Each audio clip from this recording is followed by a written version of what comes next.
So our today's topic is function of ETC. This is Anuj Srivastav. Our today's topic is function of ETC, that is electron transport chain. अभी तक हम लोगों ने पढ़ा कि electron transport chain में इसका क्या होता है, हम लोग पढ़े, उसका इंट्रोडक्शन पढ़े हैं, थोड़ा बहुत माइटोकॉन्ड्रियल मेम्ब्रेन के बारे में पढ़े हैं।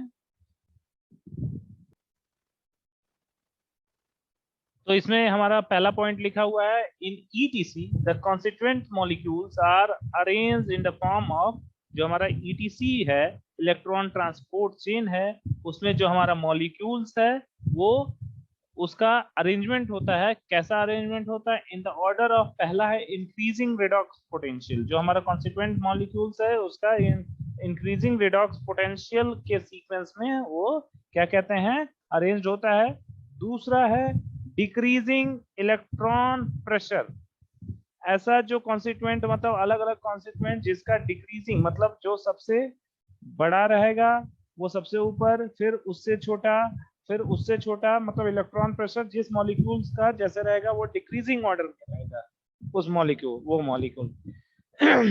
दूसरा, तीसरा है diminishing free energy level. Diminishing free energy level, diminish मतलब गायब होना, जो फ्री एनर्जी लेवल जो जिसका वो गायब होते रहता है, उसके अकॉर्डिंग वो कॉन्स्टिट्यूएंट मॉलिक्यूल्स हमारा ईटीसी में इलेक्ट्रॉन ट्रांसपोर्ट चेन में अरेंज्ड होंगे।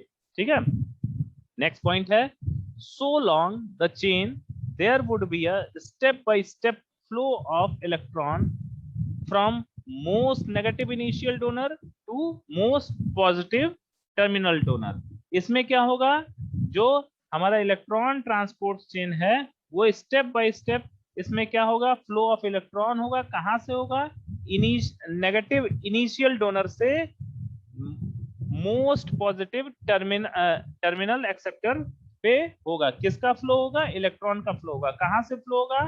नेगेटिव इनिशियल डोनर से मोस्ट पॉजिटिव टर्मिनल एक्सेप्टर पे होगा। नेक्स्ट है हमारा electron entering to electron transport chain are energy rich. जो हमारा इलेक्ट्रॉन ट्रांसपोर्ट चेन में एंटर करता है वो क्या रहता है, उसमें मैक्सिमम से मैक्सिमम एनर्जी उसमें पाया जाता है। नेक्स्ट बात करेंगे, as the flow down, as they है, यहाँ पे मिसप्रिंट है थोड़ा सा, तो as they flow down they loss energy. हमने पढ़ा भी है पिछले डायग्राम में, जैसे जैसे हमारा इलेक्ट्रॉन जो नीचे की तरफ बढ़ता है वैसे वैसे उसकी एनर्जी घटते जाता है।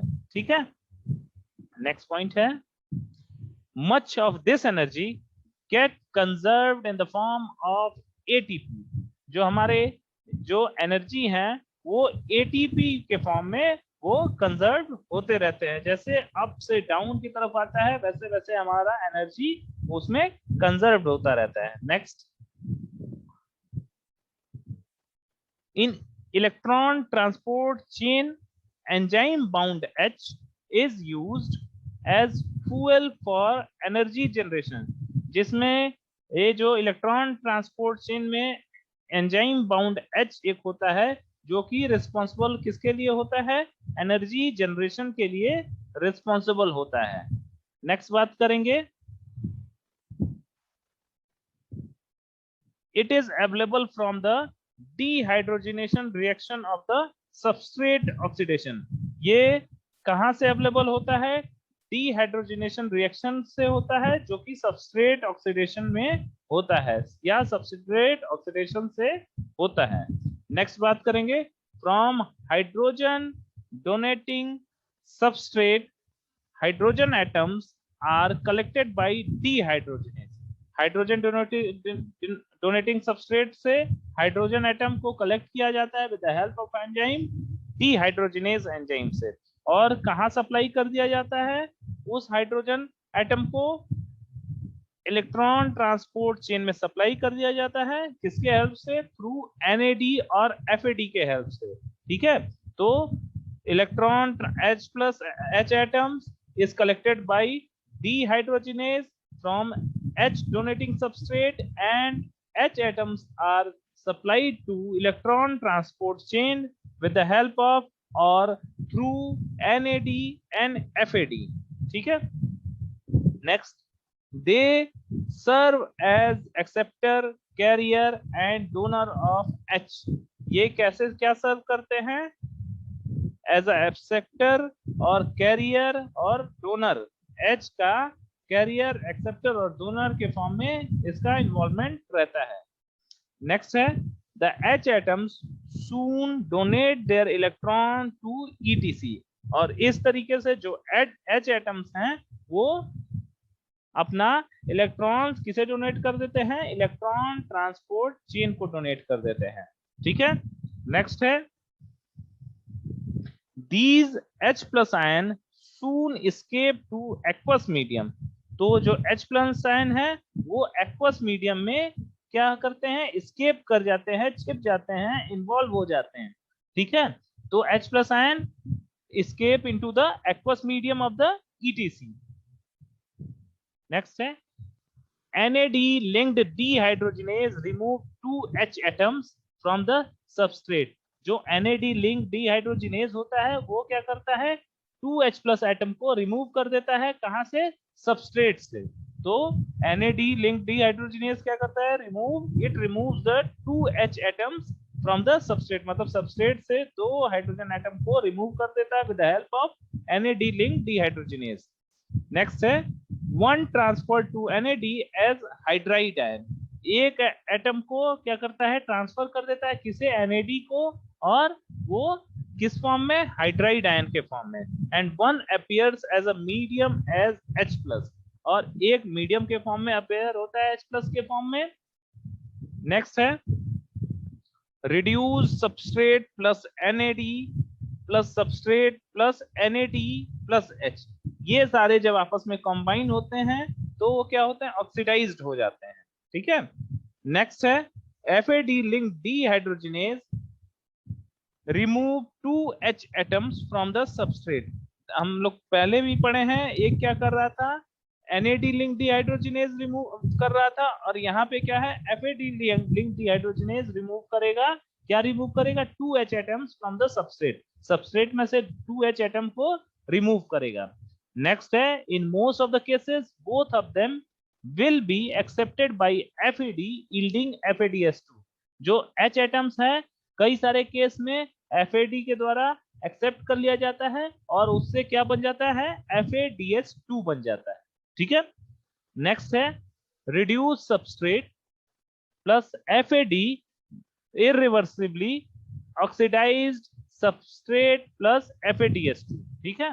ये रिड्यूस सबस्ट्रेट प्लस FAD को अगर हम मिलाएंगे तो इरिवर्सिबल हमारा रिएक्शन होगा और ऑक्सीडाइज्ड सबस्ट्रेट प्लस FADH2 हमें मिलेगा। नेक्स्ट बात करेंगे, from the coenzyme channel electrons are funneled to molecular oxygen through chain of electron carrier। Coenzyme channel से इलेक्ट्रॉन्स को छाना जाता है, यहाँ funneled का मतलब है फिल्टर है, फिल्टर टू मॉलिक्यूलर ऑक्सीजन। जो इलेक्ट्रॉन्स को मॉलिक्यूलर ऑक्सीजन में फिल्टर कर देते हैं या चेंज कर देते हैं, किसमें? Through the chain of E carrier. E carrier के चेन से हम इसको इलेक्ट्रॉन्स को ऑक्सीजन के फॉर्म में कन्वर्ट कर देते हैं। नेक्स्ट है, they include flavoprotein, FES, UQ, coenzyme Q and cytochrome. इसमें क्या क्या आते हैं? फ्लेवोप्रोटीन्स आते हैं, FES का कॉम्प्लेक्स आता है, UQ आता है, कोएंजाइम Q आता है और साइटोक्रोम्स आते हैं। नेक्स्ट है, in respiratory chain E electrons are transferred in 3 ways. Respiratory chain में इलेक्ट्रॉन 3 तरीके से ट्रांसफर्ड होता है। पहला एज इलेक्ट्रॉन S, ठीक है, मतलब इलेक्ट्रॉन सबस्ट्रेट, और दूसरा एज H एटम, दूसरा H एटम्स के रूप में, और तीसरा as hydride ion which bears 2 electrons। इसमें हाइड्राइड आयंस के फॉर्म में जिसमें 2 इलेक्ट्रॉन्स उसमें पाए जाएंगे, ठीक है। नेक्स्ट है, during the flow of electrons every member of electron transport chain get alternatively reduced and oxidized in cyclic manner. इसमें क्या होता है, जब इलेक्ट्रॉन का फ्लो होता है तो ETC का सारा कंटेंट क्या होता है, अल्टरनेटिवली रिड्यूस हो जाता है और ऑक्सीडाइज हो जाता है साइक्लिक मैनर में। तो जब इलेक्ट्रॉन का फ्लो होता है तो एवरी मेंबर्स का मतलब जो इलेक्ट्रॉन ट्रांसपोर्ट चेन का इंग्रेडिएंट्स होता है वो रिड्यूस्ड और ऑक्सीडाइज हो जाता है साइक्लिक मैनर में। नेक्स्ट बात करेंगे, in this process iron atoms oscillates between Fe2 plus Fe3 plus state में। मतलब ये जो आयरन एटम्स हैं वो इस स्टेट में ऑसिलेट मतलब मूवमेंट करेंगे, गोल गोल चक्कर काटेंगे, ठीक है। नेक्स्ट है, at the initial in the redox reaction chain, at the initial in the redox reaction chain is linked to dehydrogenation reaction. तो जब इनिशियल इंड में क्या होगा, रेडॉक्स रिएक्शन चेन किससे लिंक्ड हो जाएगा, डीहाइड्रोजनेशन रिएक्शन से लिंक्ड हो जाएगा, and at its terminal end the molecular oxygen. तो टर्मिनल इंड जो हो जाएगा वो किस पे, मॉलिक्यूलर ऑक्सीजन पे लिंक्ड हो जाएगा, ठीक है। At the same time, next है हमारा, at the same time some of its intermediate reactions are coupled and with phosphorylation of ATP. जो हमारा उसी टाइम में, इस वाले टाइम में इनिशियल इंड में क्या होगा, जो हमारे इंटरमीडिएट्स हैं, इंटरमीडिएट रिएक्शन है वो किसके साथ कपल्ड करने लगेंगे, फॉस्फोरिलेशन ऑफ एटीपी के साथ, एडीपी के साथ कपलिंग करने लगेंगे। नेक्स्ट है, dehydrogenation reaction maintains a steady flow of hydrogen, ठीक है। डीहाइड्रोजन रिएक्शन जो धीरे धीरे हाइड्रोजन का फ्लो कराएगा, और phosphorylation reaction ensure a constant synthesis of ATP, और हमारा फ्लो ऑफ H धीरे धीरे होगा और फॉस्फोरिलेशन रिएक्शन होगा, जिसकी वजह से हमारा एटीपी का सिंथेसिस कॉन्टिन्यूअसली होता रहेगा, एनर्जी के फॉर्म में हमें वो मिलता रहेगा। नेक्स्ट है, the coupling of redox reactions of the respiratory chain with the phosphorylation of ADP constitutes a reaction complex known as oxidative phosphorylation। अब oxidative phosphorylation किसे कहेंगे, coupling of redox reaction, redox reaction का coupling जो कि respiratory chain का होता है with the phosphorylation of ADP constitutes the coupling of redox reaction of respiratory chain, और किससे कपलिंग होता है, फॉस्फोरिलेशन ऑफ एडीपी कॉन्स्टिट्यूट के साथ फॉस्फोरिलेशन होता है, और उसी रिएक्शन को क्या कहते हैं, उसी रिएक्शन को क्या कहते हैं, ऑक्सीडेटिव फॉस्फोरिलेशन कहते हैं, ठीक है। रेडॉक्स रिएक्शन का फॉस्फोरिलेशन होता है या रिएक्शन होता है किसके साथ, हमारा एटीपी एडीपी कॉन्स्टिट्यूट के साथ होता है, तो उसी को क्या कहते हैं, ऑक्सीडेटिव फॉस्फोरिलेशन कहते हैं। इधर बात करेंगे ऑक्सीडेटिव फॉस्फोरिलेशन होता क्या है। The electron transport chain moves electrons from NADH and FADH to O2। तो इलेक्ट्रॉन ट्रांसपोर्ट कहाँ मूव करता है, electron from NADH and FADH2, मतलब इलेक्ट्रॉन्स का मूवमेंट करता है, और इसमें क्या कहाँ होता है मूवमेंट, NADH एंड FADH2 से लेके ऑक्सीजन तक होता है, ठीक है। In the meantime, ADP is phosphorylated to ATP, और उसी टाइम में हमारा ADP क्या होता है, फॉस्फोरिलेट हो जाता है और ATP के फॉर्म में कन्वर्ट हो जाता है, ठीक है। नेक्स्ट पॉइंट है, the two processes are dependent on each other. जो दोनों ये वाला प्रोसेस है वो एक दूसरे पे डिपेंडेंट होता है, मतलब इलेक्ट्रॉन ट्रांसपोर्ट होता रहता है NADH एंड FADH से ऑक्सीजन में, और ADP से ATP के फॉर्म में चेंज होता रहता है। नेक्स्ट है, the two process are independent dependent to each other, मतलब एक दूसरे पे डिपेंडेंट होते हैं, मतलब एक दूसरे के पूरक होते हैं।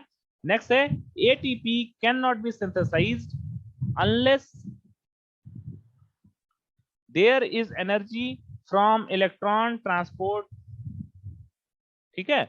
एटीपी जब तक नहीं सिंथेसाइज होगा, जब तक एनर्जी हमें उससे नहीं मिलेगा, कहां से, इलेक्ट्रॉन ट्रांसपोर्ट से, ठीक है। Electrons do not flow O2 unless there is need for ATP. Electrons जब तब तक ऑक्सीजन का फ्लो नहीं करेगा जब तक हमारा एटीपी का जरूरत नहीं होगा। ठीक है,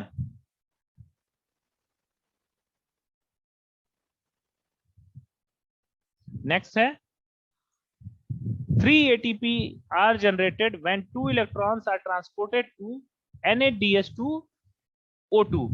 3 ATP जनरेट होता है जब 2 इलेक्ट्रॉन्स ट्रांसपोर्ट किए जाते हैं कहां से, NADH से O2 पे। ठीक है, तो इस तरीके से 3 ATP का जनरेशन होता है। नेक्स्ट है the oxidation of FADH2 only produce 2 ATP। और FADH2 का जब ऑक्सीडेशन होगा तो इससे हमारा कितना ATP प्रोड्यूस होगा, 2 ATP प्रोड्यूस होगा।